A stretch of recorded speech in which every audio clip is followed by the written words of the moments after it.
നമ്മൾ ഉണ്ടാക്കുന്നത് ആലപ്പുഴ സ്റ്റൈലിലെ കേരക്കറിയാണ്. അതിന് നമുക്ക് ആവശ്യമുള്ളത് കാശ്മീരി മുളക്, സാധാരണ മുളക്, മഞ്ഞൾപ്പൊടി, കറിവേപ്പില, ഇഞ്ചി, ഉള്ളി, പച്ചമുളക്, പിന്നെ നമുക്ക് ഇച്ചിരി ഉടമ്പുളി, കടുക്, ഉലുവ, കേര ഒഴിക്കണം. എണ്ണ ചൂടാവുമ്പോൾ നമുക്ക് കടുക്, ഉലുവ രണ്ടും ഇടണം.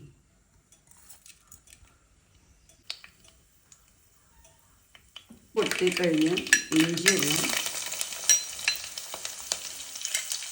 ഉള്ളി, മുളക്,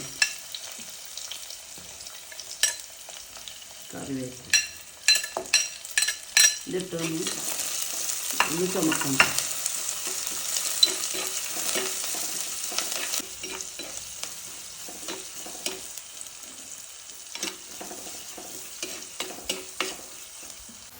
മൂത്ത് വന്നുണ്ട്. അപ്പോൾ നമുക്ക് ഇനി മല്ലിപ്പൊടി ഇടാം.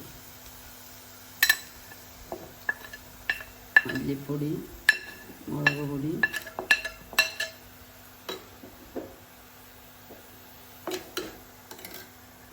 മഞ്ഞൾപ്പൊടി,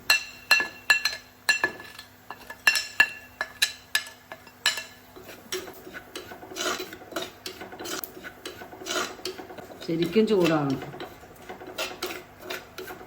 ഇപ്പോൾ ശരിക്കും മൂത്തിട്ടുണ്ട്. അപ്പോൾ നമുക്ക് ഇച്ചിരി ഈ പുളിവെള്ളം ഒഴിക്കണം. പുളിവെള്ളം ഒഴിച്ചതിന് ശേഷം ഉപ്പിടണം.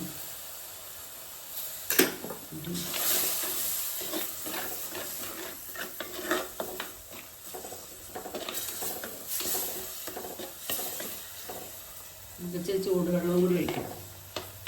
ഭക്ഷണത്തിന് ആവശ്യമുള്ള ചൂടുവെള്ളം ഒഴിക്കണം.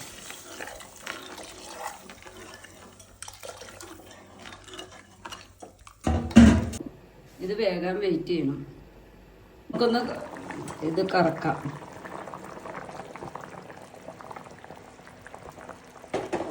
കുറച്ചും കൂടി വെള്ളം പറ്റും. ഒന്ന് കുറുകി വരട്ടെ. നമ്മുടെ മീൻകറി റെഡിയായി. എണ്ണയൊക്കെ തെളിഞ്ഞ് നല്ല കുറുകി വന്നിട്ടുണ്ട്. നമുക്ക് ഒന്നുകൂടി കറക്കാം. ഇനി കുറച്ച് നേരം നമ്മൾ വെയിറ്റ് ചെയ്തിട്ടുണ്ടെങ്കിൽ നല്ല ടേസ്റ്റ് ആയിരിക്കും. നമ്മുടെ ആലപ്പുഴ സ്റ്റൈലിലെ മീൻകറി റെഡിയായി. ഇനി നമുക്കിത് കഴിക്കാം. നല്ല സൂപ്പർ മീൻകറിയാണ്. എല്ലാവരും ഒന്ന് ട്രൈ ചെയ്യണം.